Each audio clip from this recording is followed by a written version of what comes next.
All right. Good morning, everybody. It's so wonderful to see everyone. My name is Aryeh Wolbe. If I haven't met any of you or some of you, I see some of you I know. Hi, Sandy.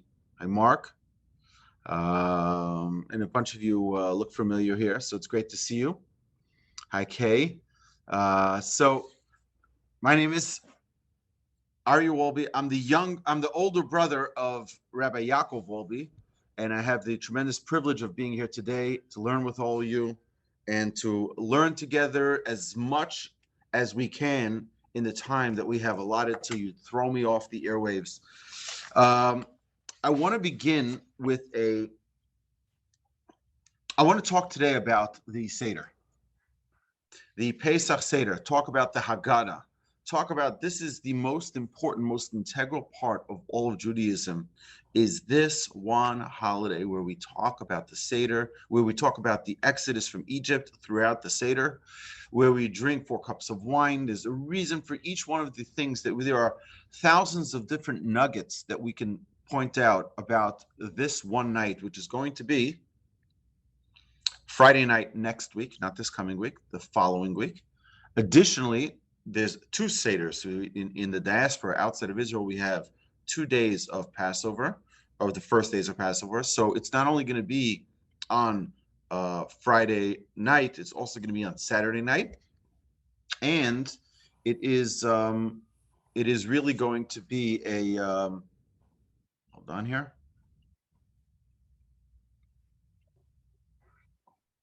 It is going to be an opportunity for us to connect with our heritage, with our relationship with the Almighty in a very, very, very special way. So let's start from the beginning. What is the mitzvah to have a Seder? Everyone knows about the Passover Seder. We eat matzah. What is the mitzvah? So the Torah tells us in Exodus, you should tell your child, you should tell your children about the Exodus from Egypt.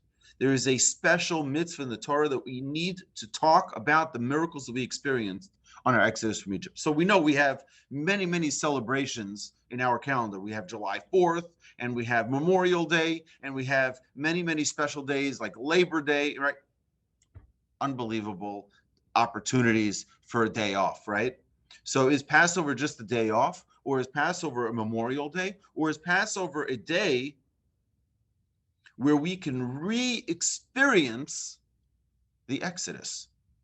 Our sages teach us that the exact same powers that were in the world at the time of the Exodus are in the world every single year at that time. So just like on Yom Kippur is a time of atonement. On Yom Kippur, why is there a time of atonement? Because Moses received atonement for the Jewish people for the sin of the golden calf on Yom Kippur, on the 10th day of the month of Tishrei. So every year on that day, God says, you come and ask for forgiveness, I give you forgiveness. You ask, you say you did something wrong. You ask for atonement, given, done. Because that day has special powers. Same thing as with every single Jewish holiday. Passover is a time of absolute freedom. It's when we went from bondage, when we went from limitation to being unlimited, to having all the potential in the world.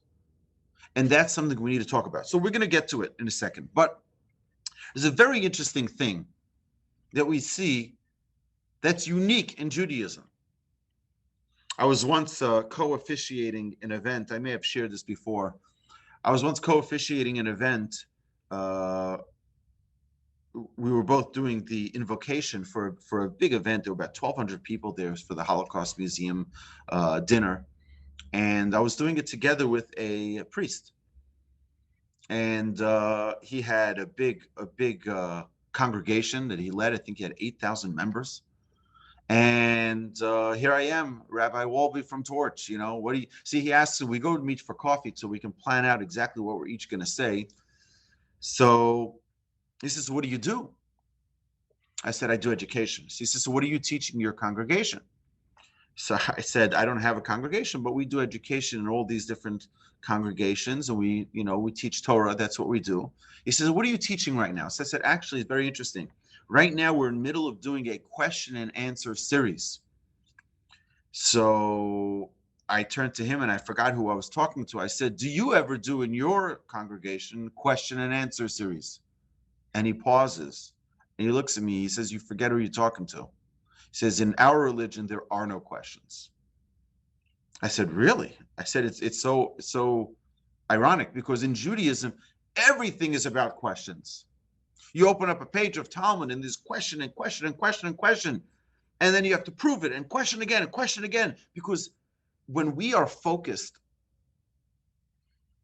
as a people, as a religion, when we are focused on truth, then it's all about the questions. We want to know exactly what happened. Oh, is there any other opinion about that? Is there any other?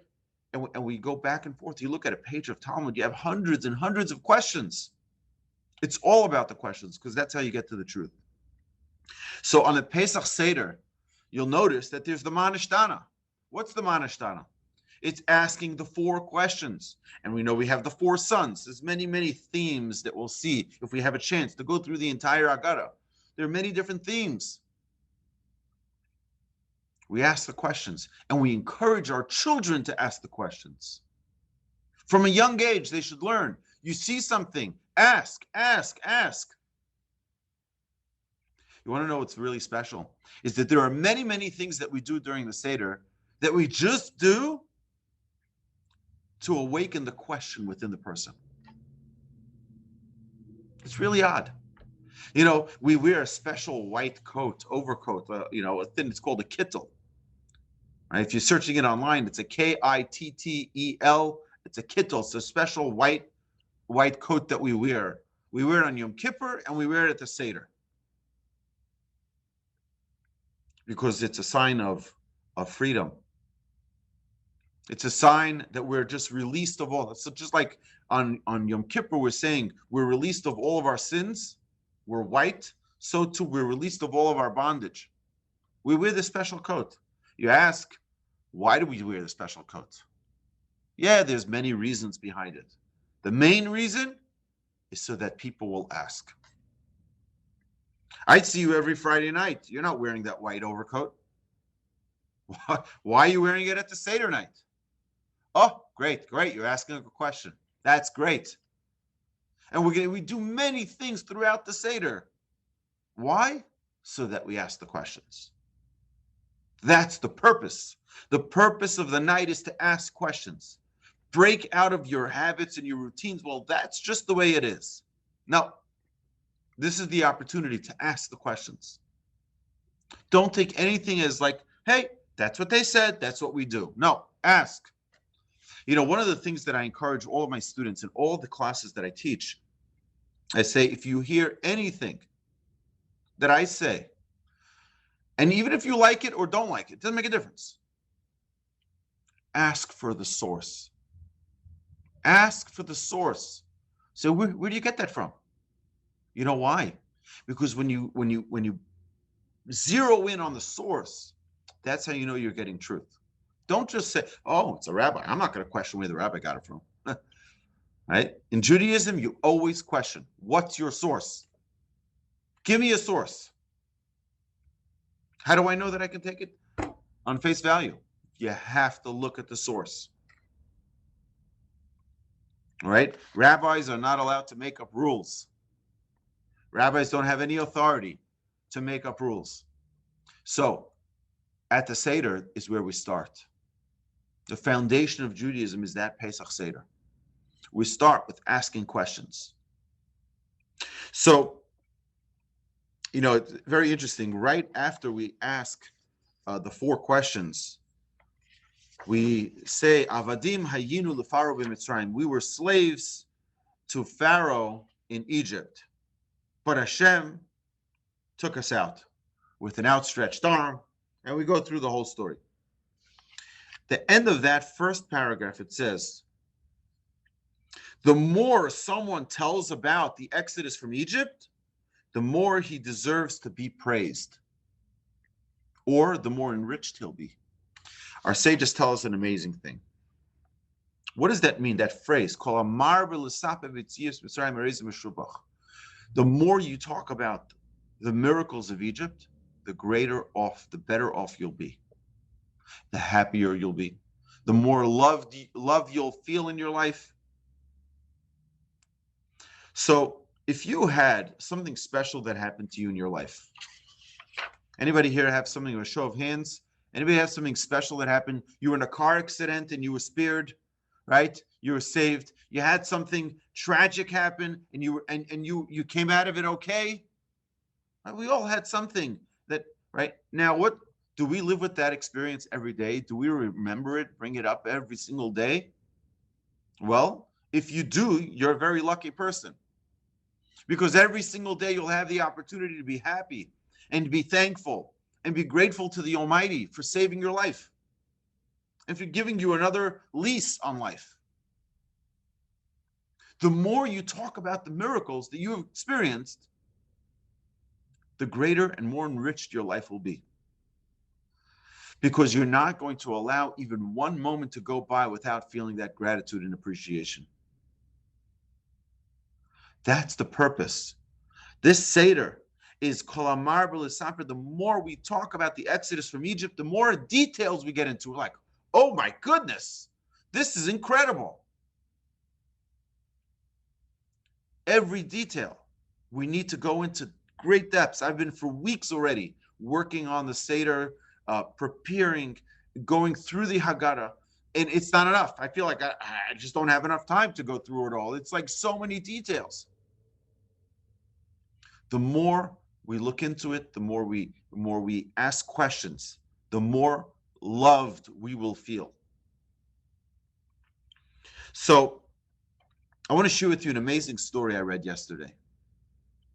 There was a man who, during the Holocaust, was able to get on one of the kinder transports to England, and he was taken from Eastern Europe, taken to England, and then eventually he made it from England to Israel, and then in Israel, he committed his life to running a congregation, a synagogue, and he made sure that the synagogue was always operating. They always had a minyan, and this man was not a learned Jew by any stretch of the imagination.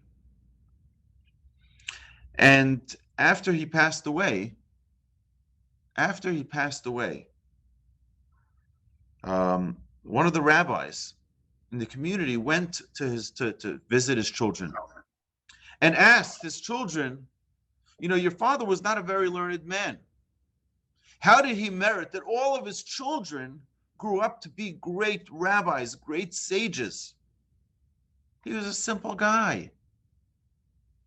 But how did he merit to this? So the son who was sitting Shiva, who was mourning his father's passing, said, I want to tell you a story. He says, one day I asked my father that same question. I said, you're not a very learned man. How did you merit to live an observant lifestyle? How did you merit to have children who went in the ways of Torah study and observance? How did you merit to that? See, he said, I want you to know something. He says, when I was getting on that train, the kinder transport, he said, my father was supposed to come with me, but we had a problem with his passport. So my father said, just go on the train, you go. And he says, that was the last time I saw my father. I got on the train and I'm looking through the window and I see my father. And suddenly my father sees the train starts moving. He starts screaming 4 words. Be a good Jew. In English, it's just, Zayt agute yid. Be a good Jew. And as the train is going, the father starts running along the train on the platform. And he's screaming on top of his lungs. He's screaming, be a good Jew, be a good Jew, be a good Jew. That's it. That was the last thing he ever heard from his father. So he said, yeah, I'm not a learned Jew. But I focused my entire life from the minute I left that platform on that train. I said, I'm committing my life to being a good Jew. He said, I don't know a lot about things, but I knew that one place I can go is be by a synagogue. And at the synagogue, I'm going to make sure that they have the prayer books. I'm going to make sure that they have a minyan. I'm going to make sure that I'm going to try to do everything I can to be as good a Jew as I can. So the rabbi I saw the story from, says, Pesach Seder, at the Seder, is the opportunity for us to demonstrate what to our children, to our descendants, our grandchildren, what it means to be a good Jew. To dedicate our lives, to dedicate our time, our night, to being as committed as we can, to talk as much as we can, to be as patient as we can, to be as prepared as we can for this incredible evening. And this is, we've had over the years, due to some personal issues, matters, this year, unfortunately, we're not going to be having any guests at our Pesach Seder, but for many years we had people from far and near coming to join us in our Seder. And I always try to emphasize that this night is the children's night. It's great that we have many guests around our table, but over here, this is one night a year that I have a special mitzvah, special commandment to talk with my children. Everyone's welcome to listen. Everyone is welcome to participate. But this is a parent-child opportunity, a parent-child mitzvah to let's talk this out. Let's talk about all the questions you might have. And this hopefully be a springboard to an entire year of, yes, learning together and growing together and asking questions to one another, challenging precepts and thoughts.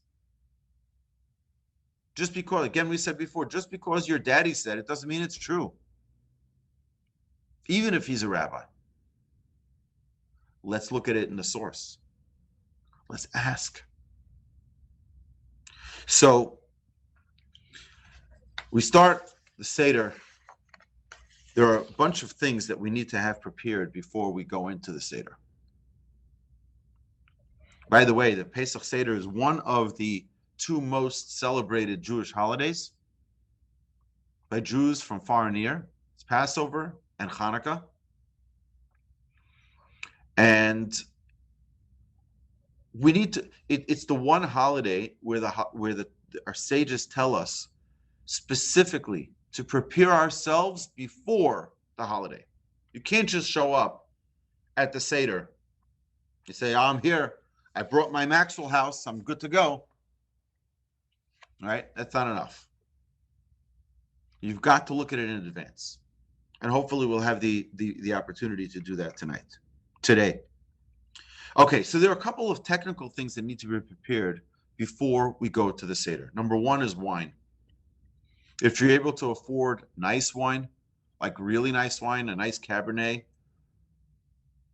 a red wine preferred, we'll see this later, you can have wine. Enough for 4 cups of wine for all of the participants around the table. Yes, children as well. Children, they can suffice with grape juice. If someone has any difficulty with wine as well, they can use grape juice. And again, if you're able to afford a nicer grape juice, a nicer wine, then it's best to do that, because over here we're like royalty. We're royalty. Now, it's a very important thing when we talk about wine. There's no mitzvah for us to be inebriated and drunk on Pesach night, so there's no obligation to do that. But because we are royalty, we don't fill up our own glasses. You don't fill up your own cup of wine. You have someone else fill it up for you, and you fill up someone else's. And the idea behind it is that just like a king and a prince don't fill up their own glasses, they have a butler that fills it up for them. We're all royalty. On this night, we're all royalty, and therefore someone fills it up. Everyone fills it up for someone else, and they have their own filled up by someone else. Okay, so that's the wine. We're going to drink 4 cups of wine because we're going to sanctify the day of Pesach. We're going to sanctify this incredible moment of the Seder 4 times throughout the night. Now, just an interesting thing about the number 4. There's a basic 4-step process for anything that grows from the ground. You have to plow, you have to plant, you have to harvest, and you have to consume. That 4-step process is the process in which we grow. When we grow as human beings, that's the 4-step process that we take. If you look at any page of Talmud, hold on a second here. If you look at any page of Talmud, you'll notice that in the original text, there's always 4 lines. There's always 4 lines ahead of the Talmud. This is the main Talmud. Here's the commentaries on the side. There's 4 lines on top. You know why there are 4 lines on top? Our sages teach us. Because in order to learn something and to take it all in and to have it absorb into your being, you have to learn it 4 times. 4 makes something. You learn. You go to a new. You're learning a new computer program. You're gaining a new habit. You got to learn it 4 times in order to make it part of your. Now, to make it part of your existence will take more than 4 times. But to just get the hang of it will take 4 times. Our sages tell us that that's why the Talmud has those 4 lines on top, so that we don't turn a page before we review it 4 times. We have the 4 cups of wine to instill within us something really special. We're going to talk about it in 1 minute. The next thing that we need to have prepared is the matzos, the matzah. If someone can get matzah, right, it's best to have for the Seder matzah that is made by hand. The round ones, the hand matzahs, those are finer than the ones that are made out of a machine. The square ones are the machine matzah. So if one is able to have a hand matzah, 3 of them for each night, that is very special. Next is the ka'ara. The ka'ara is the Seder plate, and the 6 items that are on that Seder plate. So we have the shank bone, the roasted bone, right? We have the roasted egg. We have the maror, and we have 2 kinds of bitter vegetables that we could use. We have the charoses, which is a mixture of fruits with spices and red wine. We have karpas, which is a vegetable, non-bitter vegetable. So those 6 items together make the Seder plate. I have just a drawing here, if you'd like, in this Haggadah, right, of some of the things. This is one of my favorite Haggadahs. This is the Art Scroll Youth Haggadah. Highly recommend this. Really illustrated beautifully. It's not only for children. It'll give us tremendous insight. It has nice ideas in it. Okay, so now we have 4 more things. Is salt water. Best to prepare these before Pesach, like the morning, the afternoon before Pesach, before the Seder night. Candles. Candles need to be lit, especially this year. The candles are lit before Shabbos because it's Friday night, so we can't light it at the Seder. We have to light it earlier. Then we have the cups of wine, the cups that are going to be filled with wine. Make sure that everyone has them and that they're all rinsed out beforehand. And then the cup of Elijah. The cup of Elijah. So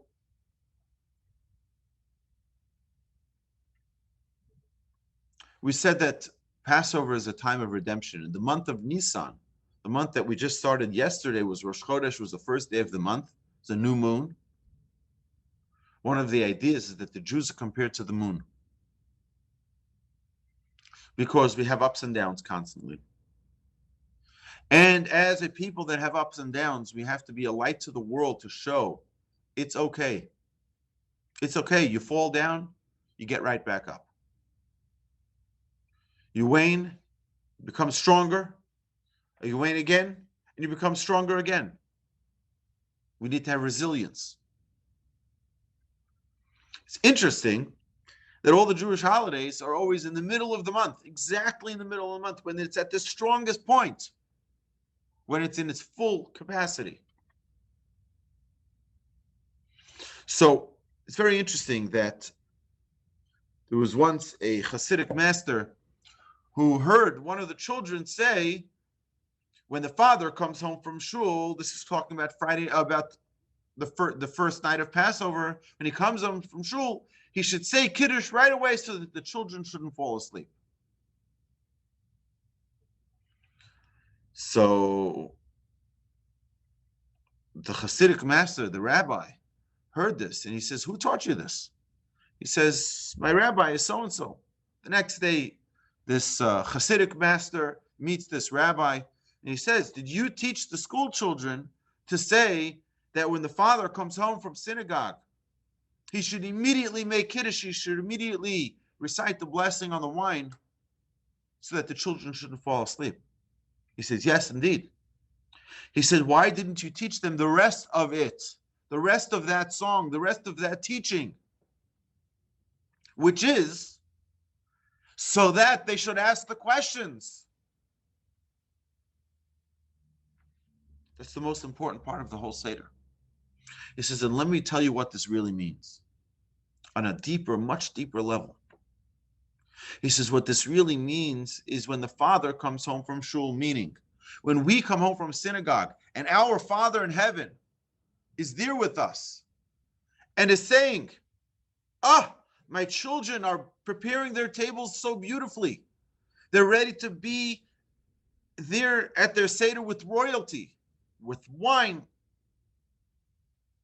Let's quickly do what's called Kiddush. Kiddush means to sanctify, to make them holy, to make it holy, the day of the holiday holy, but to make the Jewish people holy. Where the Almighty comes and sees we're here to perform the mitzvah of the Seder, do it quickly so that the kids don't fall asleep. What does that mean? We are God's children.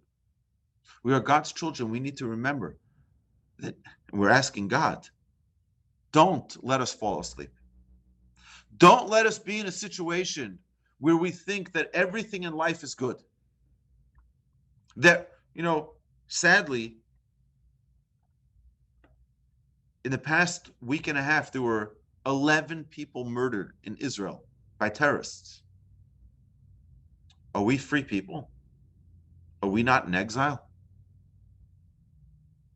We're still in exile. We have to realize that. We have to remember that. We can't fall asleep. We can't stop asking questions. It used to be that people would be like, Hashem, why? They would ask the question. Keep that relationship alive.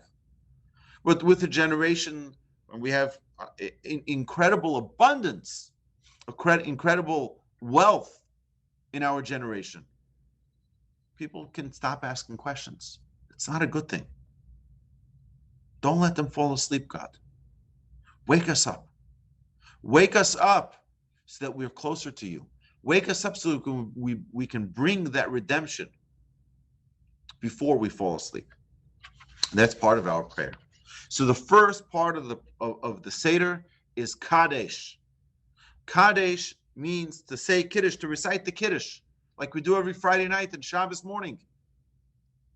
We take a glass of wine and we sanctify the day. Our sages tell us is we begin the Seder with Kadesh to remind us that we are sanctified as well. You are holy. Every single person. You are holy. You have incredible ability. The The first thing you need is encouragement. You're great. You're awesome.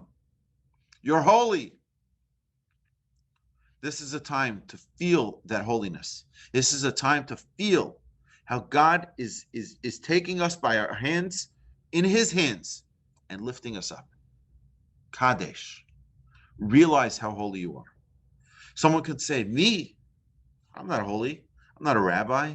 I don't do so many mitzvahs, perhaps. Perhaps I don't perform things the way they should be. Perhaps I eat things that are not holy. Remember that every single Jew is holy. Kadesh, you're holy. Get into the frame of mind of you are a holy person. You're a child of the Almighty. And he's going to take you and lift you up tonight. Get ready. We don't come to the Seder in despair. We don't come to the Seder with doubts. We come to the Seder realizing, wow, I am royalty. I may have gone astray throughout the year, but now is Seder time. At the Seder, I realized the first thing we start off with is push it into high gear. I'm holy. Now, I'm holy.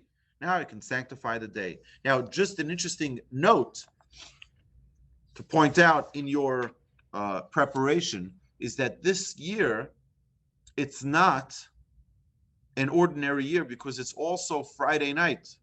So if you look at the Kiddush and the wording of the Kiddush, it's going to be different this year than it typically is at a Seder night because we add in the inserts for Shabbat. So we'll start with Vayichulu, and then we'll make the blessing on the wine, and then we'll praise Hashem for this day. Now, the second Seder will also be different, because although it's not Shabbos, we still have to say Havdalah. We have to have the distinction between the holy and the mundane, but now we're going from holy to holy. But we have to distinguish between Shabbat and the rest of the days of the week. So we add a different part. We make sure we have a candle, so we can distinguish between those two parts. And on both nights of the Seder, we say something which is very, very, very special. Very, very special prayer.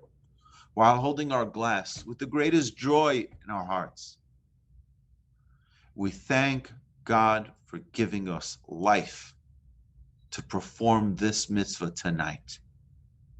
Shehechiyanu v'kiyamanu v'higiyanu lazman hazeh. We thank Hashem for giving me now. Do you know the greatest moment on earth, the greatest moment of your life is right now? And what we do, not only at the Seder night, we should do this every minute, is thank Hashem for now. Thank you, Hashem. Thank you, Hashem, for giving me this opportunity right now to be here, to celebrate, to be here with my family and friends. Shehechianu. There are many, many great rabbis and sages and people who are able to connect to this in a real level, who can hardly make it through this blessing without breaking out in tears. Thanking God for giving us now. Yeah, it could be I had many problems this year. It could be in the future I'm worried about many things, but thank you for now. And that's how we start off the Seder night. So that's Kadesh.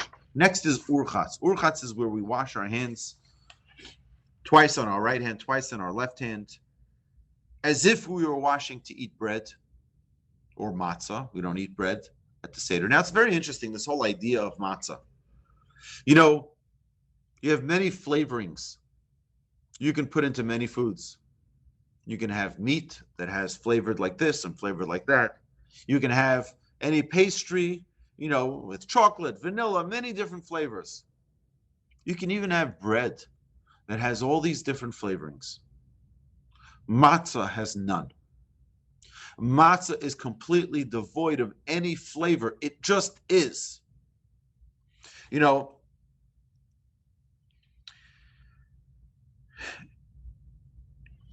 sometimes we need to realize that even food that doesn't taste good can still nourish us. But sometimes, and all too frequently, we get carried away because we like the good food. So we're like, I don't like that so much. I'm gonna just put it away or throw it out. I'm gonna take the food that I like, the food that, right?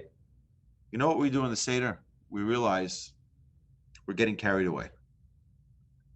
This little thin matzah bread, this little thin, I don't know, I happen to like it, right? But it's not exactly a delicacy. You don't go to a restaurant and so like, I would like the premium matzah, right? That's not what we typically ask for. We ask for nice, fluffy bread. Our sages tell us, you want to know what the fluffy bread is? The fluffy bread is really matzah with a whole lot of arrogance, where it gets all puffed up. Our sages tell us, you know what that puffiness is? That's what leads us to sin. That's what leads us to go astray. What we need to do is remove away that arrogance. Let's get back to the basics. All we need is nourishment. We have just that matzah. Take that matzah and enjoy that matzah. Realize that God gives us everything that we need. It's right there. And take it all in. Simplicity. And it's a dichotomy because, we're talking about royalty and then we eat bread of poor people. Right? It really, together, we have to realize that both of them together is part of our royalty, is realizing where we come from as well. You know that in Deuteronomy, there's a special commandment in the Torah to accept the Egyptians who want to join us. Egyptians come to the Jewish people and they're like, oh, we'd like to convert. They're like, excuse me? After 210 years of enslaving us, now you're coming to convert to be part of the Jewish people? What's wrong with you? Get out of here. No. It says, don't take revenge. Don't be mean to them. You know why? Because one of the most important characteristics of the Jewish people is recognizing the good that you've benefited. And when we were starving in the land of Canaan, and Jacob comes down with his children to Egypt, you know what they said? Please come, we'll give you food. Oh, they welcomed you in. Now you're going to throw stones at them? Yeah, but we were slaves for 210 years. They took you in. Albeit, they may not have taken you in and maintained you in the greatest way. But they took you in lovingly. You owe them forever. Because gratitude and appreciation does not have an expiration date. Arrogance, we said.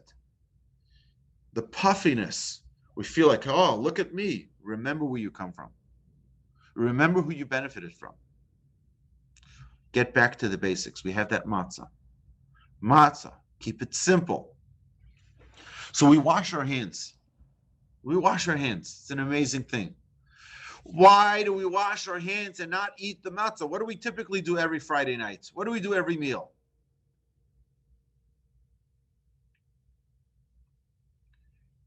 What do we do every single meal? We make Kiddush, we sanctify the day, right, of Shabbat and holiday. And then after drinking the wine, we take out the challah, the bread, and we make the blessing on the bread. And of course, we wash our hands before doing so. Here, we're washing our hands and we're not eating the bread. Till later.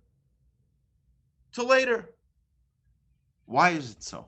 Why do we do this different thing? Now, again, you're going to see that many times we're going to ask these questions. Why do we do this? The first answer is to ask the questions. Great. We're going to do things differently tonight so that everyone's like, huh? That's so weird. Why are you doing that? And the more things we're able to ask questions about, the more enriched our experience at the Seder is going to be. One year when I was running the Seder with my children, I said, I'm going to give a special prize to whoever asks more questions. And it was a competition who can ask more questions. And it's amazing the questions that you'll hear. Because we think as adults, so we ask the questions, like I experienced when I was 5 years old, 6 years old, 10 years old, and it's the same questions every year. No. Think with a new perspective. Get the children's questions. Ask them to ask you questions. What do you see differently tonight? Bring it out. So we wash our hands for vegetables that we're going to eat. There's a halachic reason to it, but we're not going to get into it now. But what's the idea of washing our hands? Our sages tell us something so special. Our sages tell us that washing our hands is washing away arrogance. You see, typically, we're about to eat the bread that I earned. I go to work, I earn a living. This is my results. My reward is that I can eat my food. You know what you do before you wash your hands for the bread? You're washing away the arrogance. It's not your hands that brought you the success. It's the Almighty that brought you the success. Wash away that thought of arrogance. It's all me. It's all me. When we come to the Seder, we said we're holy people. We have to wash away our previous thoughts of us being this, we're so great. We're so, we're holy. But wash away the arrogance. It's not all me. It's with tremendous blessing that we're able to accomplish the things that we accomplish. So then we take karpas. Now, karpas is a fruit. This is the third part of the Seder. You take a small piece of a vegetable, not a bitter vegetable, and you dip it in salt water. So it's to show majesty and freedom. Paupers and slaves don't dip their vegetables, right? A rich life, you dip your vegetables. But why do we do this here? Sages tell us, look at what you're eating. You're eating a potato. You know where the potato grows? Under the ground. Guess what? Even a lowly potato can make it onto a table of royalty. Even a Jew, even a person who's been living a lowly life can be put onto the table of royalty. You can sit by the table, you have a seat here. It's to recognize that we all have a place. We all have a place. Okay, I want to stop if there are any questions. I don't know if you typically stop for questions. Okay, if anyone has any question, you're welcome to ask. Otherwise, I'll continue. Now, when we eat, you can just stop me with your questions. With the vegetable, what do? We say a blessing of Borei Pri Adama, thanking God who creates fruit that grow from the ground. And then we go into the next part of the Seder, the fourth part, which is a very important part. We take a matzah, we take the middle matzah, I believe, right? We take the middle matzah and we crack it in half. Half of it we put away the afikoman, which is we take that half and we hide it for later. And now what we do is there's a custom that we teach our children to search for it. It also keeps them awake. They look for it. It's an opportunity for them. Many times we used to do a bargaining with our parents. We used to say, if you want back that broken piece of matzah, you got to give me something, right? And we'd ask for a set of books or a bicycle or something, but the idea is you keep the children awake. Why do you break it? What's the answer? So that we shall ask. So that we should. We're constantly doing things to remind us to ask questions. Ask questions. It's not an ordinary night. You know what? It might be important for us not to even know the answers. Not even to talk about the answers. Just to know the answer is, so you ask the question. Yes, Joe, you got a question.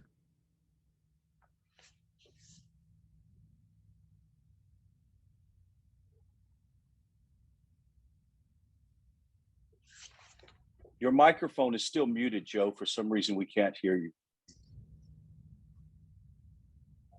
Now you're muted again. Okay, try it now. For some reason, your audio is not connected to your Zoom account. See if you can figure that out. Okay. How about Joe? Why don't you just hold the question, and we'll get to all the questions after. We'll unmute everyone, and we'll do the questions at the end of the class. Is that okay, Rod? Yes. Okay, Rod. I forgot to thank you so much for this opportunity. Baruch Hashem. Thank you for your incredible work. Thank you. Okay, so we're about to tell the story of slavery and how God made us free. Poor slaves never had enough to eat, right? So they put some away for the next meal. They got a loaf of bread. They took half. They said, okay, in case we don't have bread later, we're putting it away. And that's what we're doing as well. We're cracking this matzah in half, showing that we're back in those days now. We're getting back into that frame of mind, and we're putting away half of our meal for later. Okay, half of it we put back in the. Now you have 3 matzahs that you're going to have, which is Kohen, Levi, and Yisrael.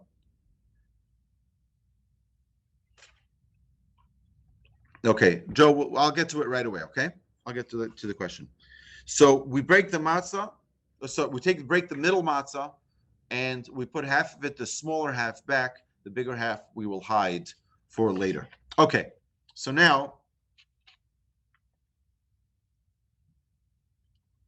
we get to the 5th part of the Haggadah, which is the main part of the Haggadah. This is called Magid. Magid means to tell the tale, to tell the story. And this story is the story of each and every one of us. It's the story of the Jewish people, but it's the story of each and every one of us. We talk about our sorrows. We talk about, how we were slaves, but we also have resilience. Now, does anybody know the 4 questions? Right? So we start off with the 4 questions. Why is this night different? It's different.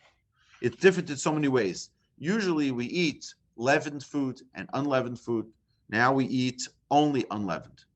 Usually we eat all vegetables. Now we eat bitter herbs.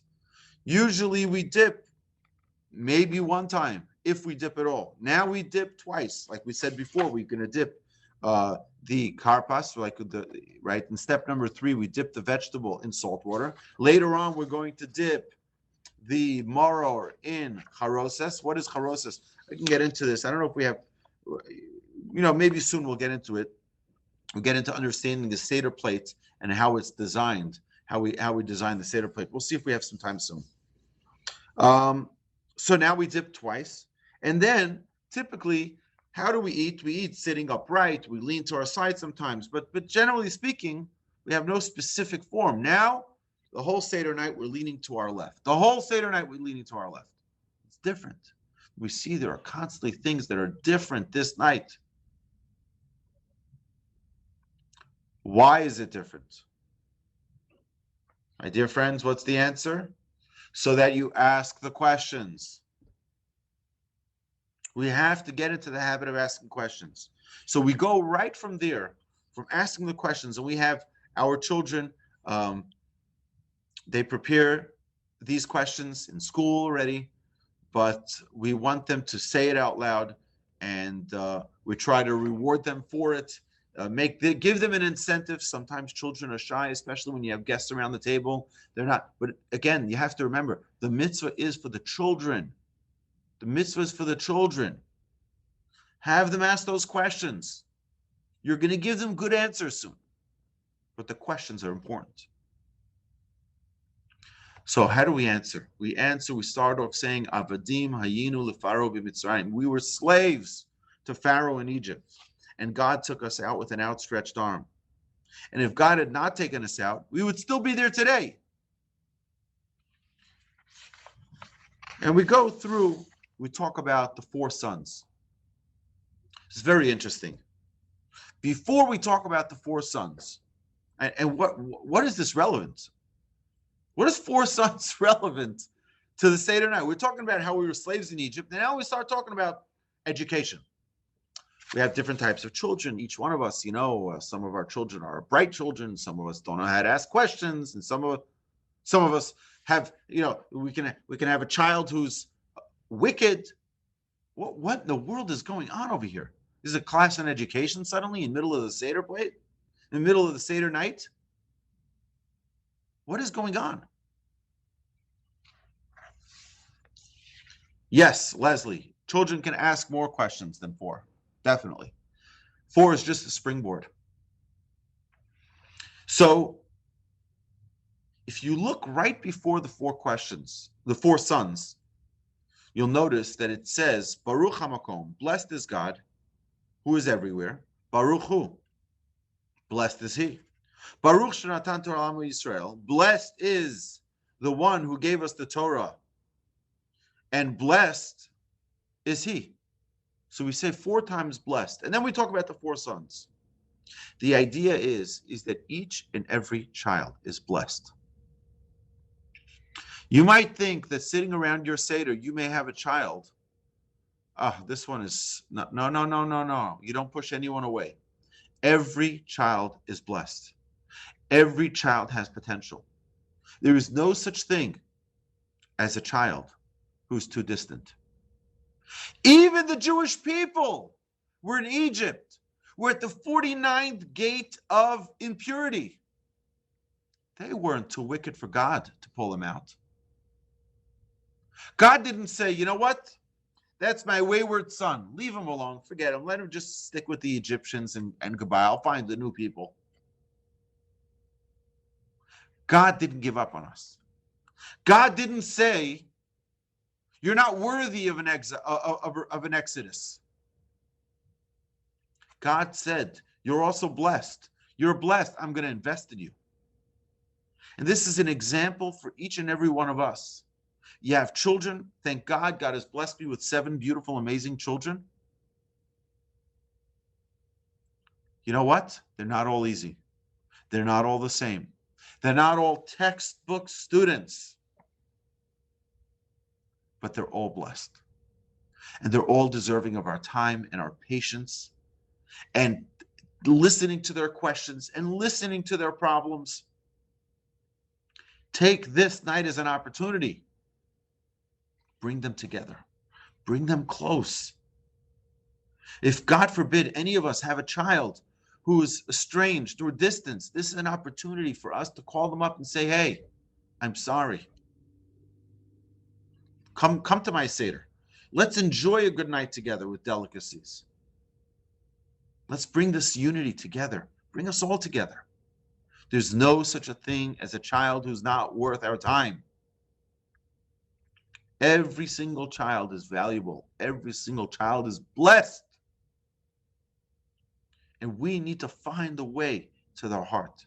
In fact, we go through these 4 children and we see that each one, the approach is different. You know why it's different? Because each child is different. And the way in which you talk to different children is different. Well, Mark, you're right that we say that you said over here that he's excluded. He's not excluded because he's right here at our Seder. If he was excluded completely, right, the wicked child wouldn't be appearing in our Seder on our Seder table. But we mentioned the Chacham, the wise child, and the evil child, and the simple child, and the child who doesn't even know how to ask.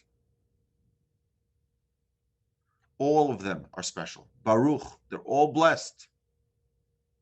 God loves them all. And we as parents have that obligation to keep on loving our children.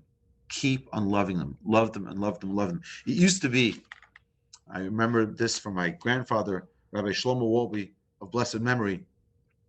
He would tell me that today, in this generation, the only way you can educate children is with love. It used to be you can teach with a stick. You don't have that anymore. Not in this generation. In this generation, there's only one language for education, and that's love. And the more we love our children unconditionally, yes, we have to give guidance. Yes, we have to, direct them. Always with love. That's the number one ingredient. So that's what we see here. Now we go to a remembrance of every single challenge the Jewish people experienced. We have over here, I have here on my desk, I keep a list of every single expulsion, every single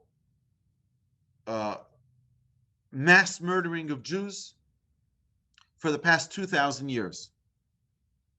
I have a log. Do you know that there hasn't been 10 years in the past 2,000 years that hasn't had a terrorist attack on the Jewish people or a Holocaust against the Jewish people? There hasn't been 10 years where the Jewish people just and then you have the bombing in Argentina, the JCC. There's always something going on. What is going on with the Jewish people? What's with us? Remember one thing. There was a promise that was given to Abraham that God says, I will protect you. Right? It is that promise to Abraham that protected our fathers and us. Because more than one nation has tried to destroy us. In every generation, they try to destroy us. But God always saves us from them. There has never been a single generation where they didn't try to annihilate the Jewish people. Now, we live in the United States of America. Most of us, I think. Right? We have an amazing country to be very, very grateful for. Because here we go, I'm sitting here in the Torch Center teaching Torah. Do you know what would happen if I was in Rome teaching Torah back then?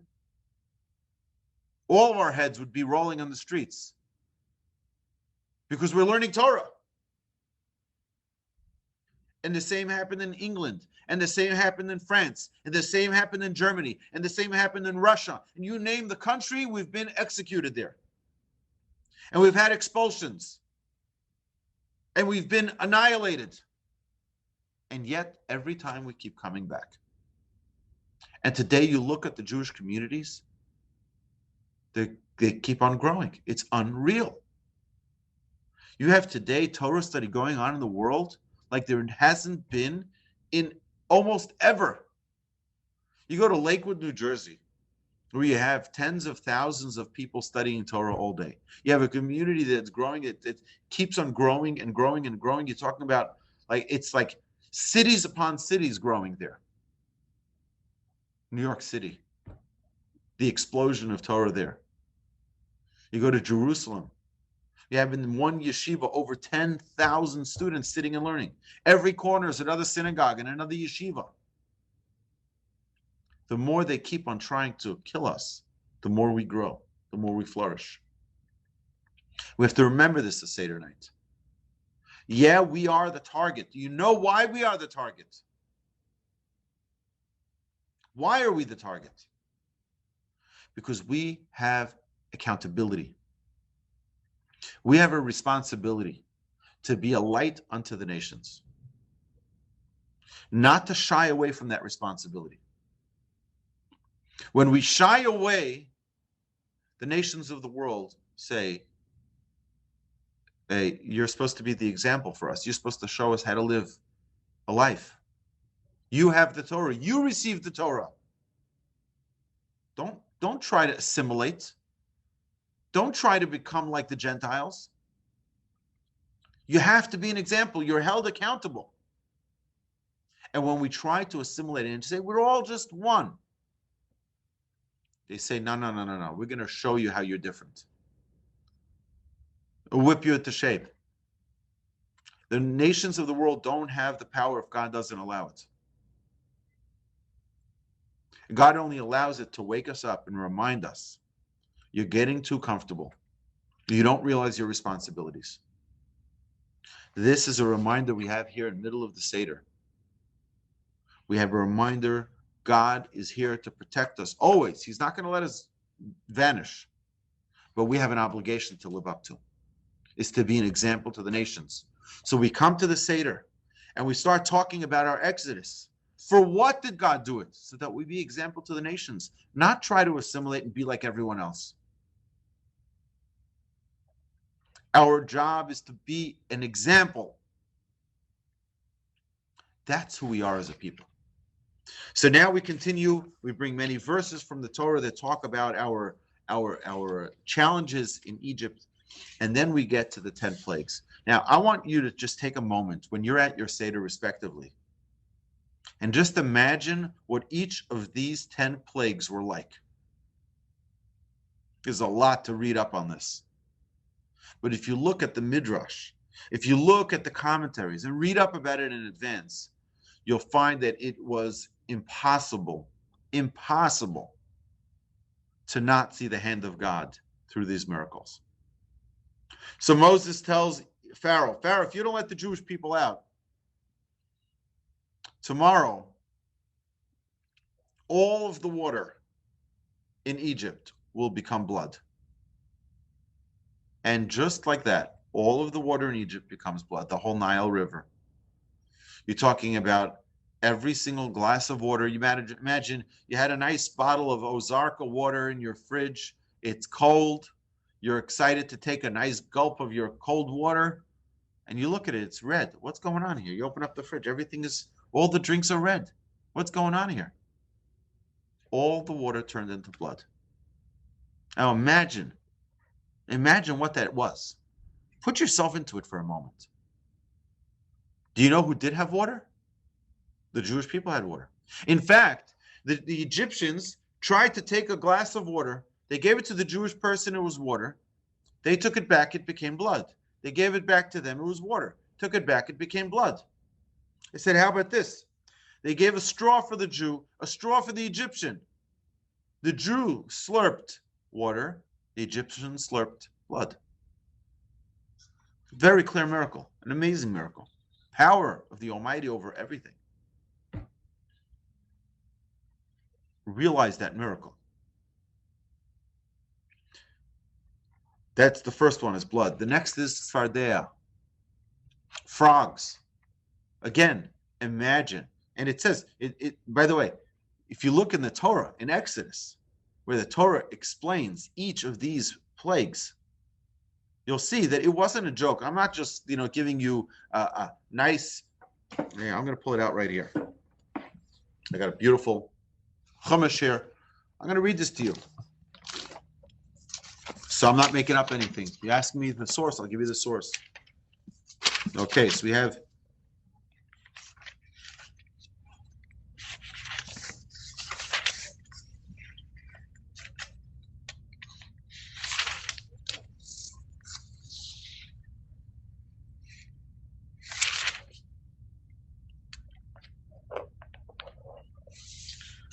Okay, so here we go. We are in the second portion of Exodus, and verse number 20, chapter 7, verse number 20, talks about the blood. And the fish that were in the river died and became putrid, and the river and the Egyptians weren't able to drink any of the water. It goes through each of the details. Okay? Then, so now you have the source. You know exactly what I'm telling you is not a joke. Okay? Then comes the next plague, which is the same chapter, chapter 7, verse number 26. And Moshe comes again to Pharaoh, and he tells him, let my people go. He says, if not, your entire Egypt will be plagued with frogs. And sure enough, where did it go? Where did the plagues go? Listen to this. And they shall come into your palace and into the room where you sleep, your bedroom, and onto your bed, and into the house of your servants, and among your people, and into your ovens, and into your kneading bowls. Imagine you're busy baking a beautiful chocolate cake. By the way, it's my birthday this week. So, talking about cake, right? So you're busy baking my birthday cake, and suddenly you start seeing something jumping inside that cake. And what's going on over here? Well, it's frogs. That's not going to be that's not a practical joke, okay? Right? It's like, imagine the guy comes home from work, his wife prepared him a delicious favorite steak dinner, and suddenly in the green beans, in the rice, there is frogs jumping out. I don't think that'll be a very romantic dinner. What's going on? Frogs everywhere. Everywhere. In their ovens, in their food, everything, in their beds. That's a devastating plague. Now, our sages tell us, we'll see this in a minute, our sages tell us that the plague was not only the 10 plagues, but rather each plague led to so many more plagues. Up to 250, according to one of the Tanaic sages, it was up to 250 plagues. You know why? Let me give you an example. The boss says to his assistant, "Can you please get me my glass of water?" She brings him a glass of water, and it's blood. He's like, "What's this?" I asked for water. She said, I brought you water. Like, well, this is not water. Does this look like water to you? You're fired. Get out. You're fired. What happens? You think that assistant is happy now? They go home. They start fighting with their spouse. They're upset at their children. The children go to the park. They start beating up their friends, right? You think of everything that comes out of it as a result of each plague. It's total chaos. Our sages enumerate that each plague of the 10 plagues was really many more than just one plague per. But it was 25 times the amount of plagues, up to 250 plagues that the Egyptians experienced. Okay, so after we finish with all the plagues that the Egyptians experienced, we start saying thank you. Say, thank you, God. If you had only taken us from Egypt and not punished the Egyptians, that would have been enough. If you, right, and you look at all of the things, all of the Dayenu, and the Dayenu is a great song. You can find it, I'm sure, online on YouTube. You can find the Dayenu song. I'm sure you'll find many different renditions of it. But one of the Dayenus that really is difficult to understand is the third to the end. And that is, if God had only brought us to Mount Sinai but did not give us the Torah, Dayenu, that would be enough. It's the equivalent of saying, if I'd only taken my children to the ice cream store but not gotten them ice cream, it would be fine. We thank you. Thank you for taking us to the ice cream store. Right? That doesn't make any sense at all. Why bring me to the ice cream store or the candy store and not buy me anything? Why take me to Mount Sinai and not give me the Torah? What's the purpose? Our sages tell us something so important. So important. Is that what was the purpose of Mount Sinai? Mount Sinai, the purpose was to build a relationship with God. The purpose was to build a bond with the Almighty. This is the only time in the history of the world that the Jewish people or any creation, any nation on earth had a direct revelation from God. It's always been through osos and mofsim, through miracles, through wonders, but directly God having a public national revelation, speaking to the Jewish people directly, not one individual, not one prophet, but the entire people experienced this. That's an unbelievable revelation. How are you going to encapsulate such a revelation so that 3,330 years later, when we are sitting in Houston, Texas, that we can bring back that same experience that they experienced back then? Our sages tell us, you know how you do that? I'm going to give you a Torah. You know, Rod, you went on vacation not long ago, right? You brought yourself a souvenir, right? You brought yourself back a souvenir from wherever you went. I remember I saw on Facebook you went on vacation someplace, right? You brought yourself back a souvenir. You go on vacation, you buy yourself a nice T-shirt, Florida or Cancun or, Italy. You buy a T-shirt or you buy yourself a nice coffee mug or you buy yourself a keychain. You bring some type of memorabilia. Why is it called memorabilia? Because it brings back a memory. It brings back a memory of that experience that you had. You bring that cap. Every time you look at that cap, you're like, oh, you remember when we went to Niagara Falls? Right? You remember that great experience, and you bring it back. You relive that experience. This may shock you. But the Jewish people are standing at Mount Sinai, and they're like, where's the gift shop? We got to buy a souvenir. We got to have something so that in 3,330 years, when the Jewish people are going to be in Houston, Texas, they're going to need something to remind them of that experience that we had at Mount Sinai. What are we going to do? Can't buy a shot glass? Can't believe Mount Sinai didn't have a gift shop.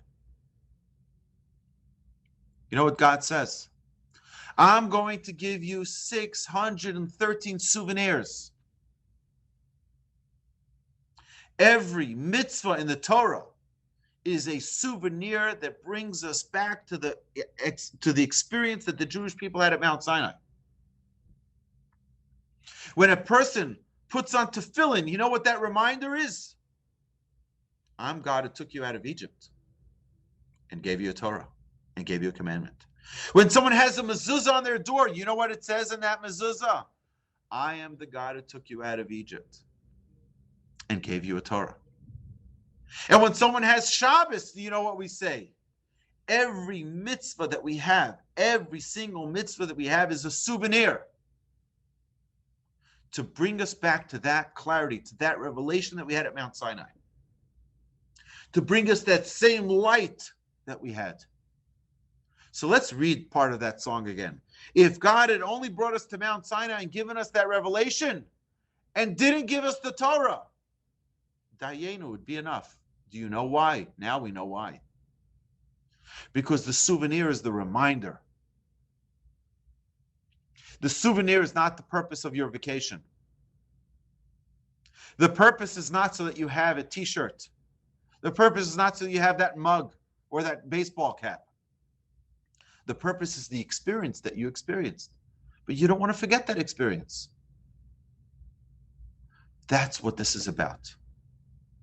The Jewish people don't want to forget it. That's why we have a Torah. And the more we experience that reality through the observance of the mitzvahs, of every single commandment, the more alive our relationship with God becomes. It becomes more and more alive. And that's what we're trying to accomplish. We're trying to bring about that every single day I have a clarity. It's right there in front of me. I can see the relationship that I have with God. I can see God's miracles through everything that happens. I don't need to worry anymore because I have that clarity. And the mitzvahs of the Torah, the 613 commandments in the Torah, are 613 souvenirs that every time I observe the mitzvah properly, I'm able to bring back and relive that experience. So the purpose of going to Mount Sinai was not to get the Torah. The purpose of going to Mount Sinai was to get the revelation, to get that clarity. That's what we're trying to relive here at the Seder. We're trying to relive that experience, that unbelievable. We're standing at Mount Sinai. Imagine you're standing at the foot of Mount Sinai. Relive that experience. And by the way, from the Seder night, it's only 50 days away where we're actually at Mount Sinai receiving the Torah in the holiday of Shavuot. And we learn all night for that same reason. Because we want to relive that experience. We want to relive that experience. And I want you to know something. That it is possible to sit and learn Torah if one focuses and is without interruptions. Without interruptions. Turn off your radio and your television and your internet and turn off everything. And just sit and study Torah. It is possible to feel that same revelation at Mount Sinai. That clarity. You can feel it. But it has to be consistent learning, uninterrupted. No phone calls, nothing. Because you get more, the more time you spend in it, the more immersed you become, the greater the clarity. So now we go to the most important part of the Seder. And that is that every person, Rabbi Gamliel used to say, anyone who has not explained these three things on Pesach has not fulfilled the mitzvah of the Seder. And that is Pesach, Matzah, and Moror. And actually, if you'd like, I can give you homework. Pesach has a paragraph that explains it. Matzah has a paragraph that explains it. And Moror has a paragraph that explains it. It's important for us to know what the mitzvah of Pesach is, what the mitzvah of the Seder is. And when we reaffirm these statements, by me, by the way, even my children, they usually make it a little bit past here, but they're not always reading along with me because they're little kids, some of them, all right? So some of them are little. I always make sure I sit with them and I say, Pesach, and they repeat after me, Pesach, Matzah, Moror, right? We try to talk about it a little bit so that they can get an understanding. This is not just an ordinary night where we have, it's Thanksgiving, let's bring out the china, right? No. This is Pesach. This is royalty. Thanksgiving we have every week on Shabbos. Pesach is even more unique. And then we conclude this part of the Seder, of the Magid, with giving praise and thanks to God. We said Kiddush at the beginning, and now we're going to say a second Kiddush. We're going to have the second cup of wine at this point. And again, what do we do now? Rachza, we wash our hands again. Why do we wash our hands? Of course, to clean our hands. Well, we cleaned our hands early. It's not like we ran a marathon since. Again, we have to wash ourselves off, wash our hands off from the thoughts of arrogance. I've got it all. I understand it all. We're ready to now eat the matzah. We got to prepare ourselves. We wash our hands to sanctify ourselves, to be ready to eat like we do every day. We're going to do that again here, and we say the blessing of Al Netilat Yadayim. And then we say two blessings, Motzi Matzah. We take out the matzah, and we say two blessings on the matzah. First is Hamotzi Lechem Min Haaretz, and then the second blessing of the mitzvah, thanking God for the mitzvah of eating matzah. Now, when we eat the matzah, it's not a time to talk. We eat the matzah with concentration. We eat the matzah, we focus, realize what it is that we're doing. And until you're not finished, there's a certain measurement of how much matzah you're supposed to eat. Until you're not finished that measurement of matzah, you can find them in most Haggadahs will tell you, will have an exact amount, how many ounces or how much measurement of the matzah you should eat. Once you eat that portion of matzah, then you can talk. The next thing you do, you know what? We're going to stop here. We're already an hour and 20 minutes in. We're going to stop here, but next week, God willing, if I have the opportunity, I will love to continue talking about the rest of the Seder. We're about halfway through the Seder, right? We didn't read all the details of every single verse and every single chapter of the telling the tale of the Exodus, but it's very important for us, if you have the opportunity to read through it, to learn through it, to study it, to research it, it'll do tremendous value to your Seder, respectively. Each and every one of you, I'm sure, will have the most incredible Seder. Prepare it, spend some time, because we're not done yet. And it's not just let's shoot some fireworks and thank you, happy birthday, America. That's not the goal. The goal is to really live it, is to live that Exodus, because I will tell you something. Those of you who have been to my Musar class, you've heard this before. It's very clear. You're not allowed to jump. You're not allowed, you have to take small steps. But to every rule, there's an exception. The exception to that rule is Seder night. Passover night is the only time you can jump. And you can jump from the lowest levels to the highest levels. The lowest levels to the highest levels, in one night. But it requires preparation. So, my dear friends, have a magnificent week ahead. Thank you so much, Rabbi Yaakov, for giving me this opportunity. Thank you very much, Rod, for your incredible leadership and for your incredible work in putting this together. If you have any questions, I'm happy to take them all. God willing, I'll have this on the Jewish Inspiration podcast. I'll have this recording on so that all of you can review it. You can share it with friends, hopefully, and hopefully we can give as many people the opportunity to learn more about this Seder so that they can have an enriched experience as well.